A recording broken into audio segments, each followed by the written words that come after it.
As the slowly unfurling text above me implies, we're all here to learn economics. And in particular, we're going to learn the difference between peer-to-peer lending as it relates to banking activities and just traditional banks. And I'll show you how peer-to-peer lending is what we think of as traditional banking, while traditional banks work in a different manner to what we might call the mainstream way of thinking. That is taking the savings and lending out those savings. And so with that, let's get over to Painter. One of the big bonuses I think that people see to peer-to-peer lending and what makes it so attractive in their eyes is that it's so straight to the point.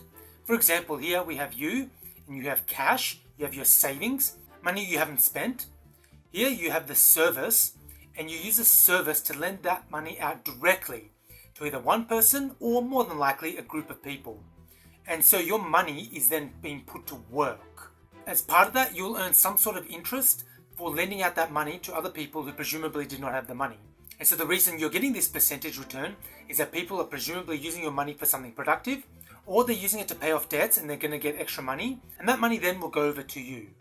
The other point is that it's straightforward intermediation. As an example, very few of us can imagine how a bank works. They're these big monoliths, they employ a lot of different people, and it's hard to understand how they exactly work. Whereas peer-to-peer lending fixes that, because most peer-to-peer lending is just a website. And then it's easy to imagine how your money is being put to use. It's easy to see where your money is going. However, one question to ask is this a good place to store your money? You have here your money, let's say $10,000. Would you store your money in this service? Certainly you're going to store it in a bank, or at the very least, vast majority of people are going to store it in a bank. But would you store it in this service?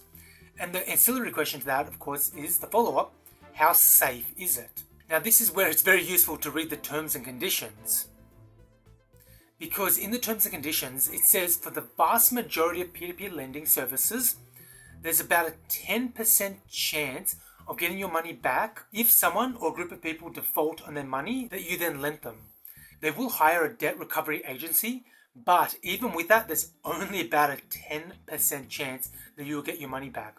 So yes, you might get a higher percentage lending out your money on a peer-to-peer lending service than you would, let's say, in a bank, since in most cases it's less than 1%. However, there's a great risk to your money, and it's not easy to see how this is viable to keep your money in long term, because each time your money is lent out and then paid back to you along with interest, you have to find new people to lend out to. And with each new person or each new group of people, there's always a risk that they're going to be the ones to not pay you back. And so that is the main issue with peer-to-peer lending. But to summarize peer-to-peer lending, we have here a stack of savings. That could be you, or that could be a number of different people. You each have money that you have not consumed, and that money can then be lent out as loans to either one person or more than likely a group of people. There's no credit involved. There's no additional money or credit being created. It's all the savings, and that is directly funding the loans.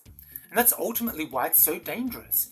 Because if someone defaults on a loan, someone out here is losing money. There's no two ways about it. And so your money is at risk. And so it's difficult to see how peer-to-peer lending can be anything more than just a short-term way to invest your money and ideally get a high rate of return, certainly higher than in the banks.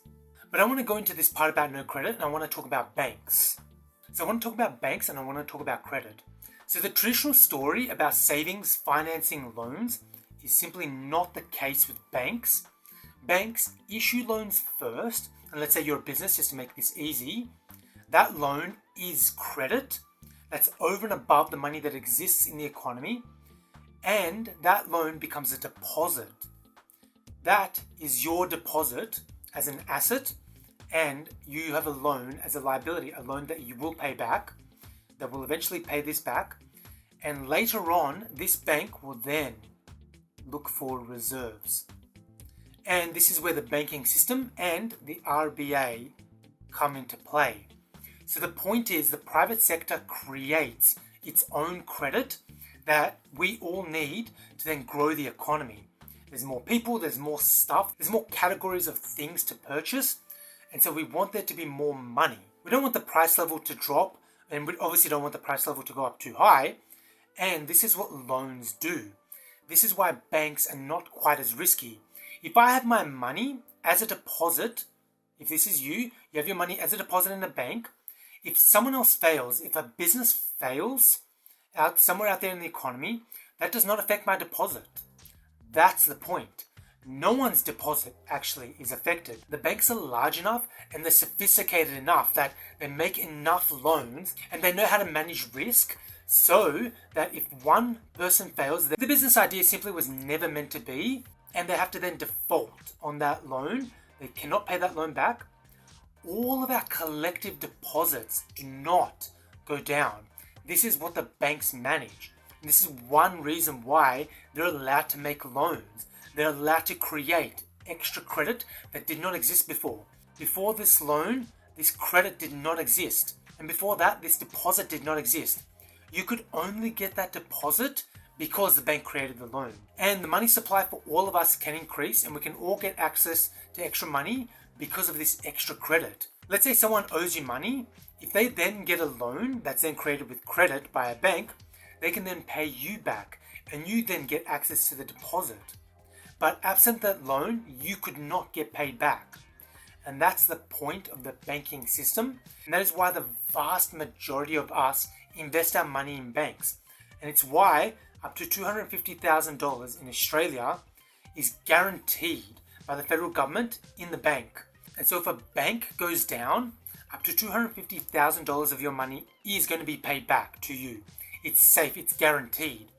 And it's all to do with this model. And this, of course, is predicated on continual growth. Credit can only grow if the economy is growing. But that's the thing, we've created this stability because we allow banks to create extra credit. Whereas with peer-to-peer lending, they're not allowed to create this credit. And so it's fundamentally more unsafe. So I hope that's helped illustrate the differences between traditional banks and peer-to-peer lending, and how and why banks can create their own credit, and that they look for reserves after, and there's a whole separate system for that. But first they create these loans, they create credit, they create a deposit, and we all have access to these deposits now that the credit has been created. So yeah, I hope that's helped you. Thank you for watching. Subscribe, rate and share all the good stuff. Definitely helps my channel, and I'll see you guys next time.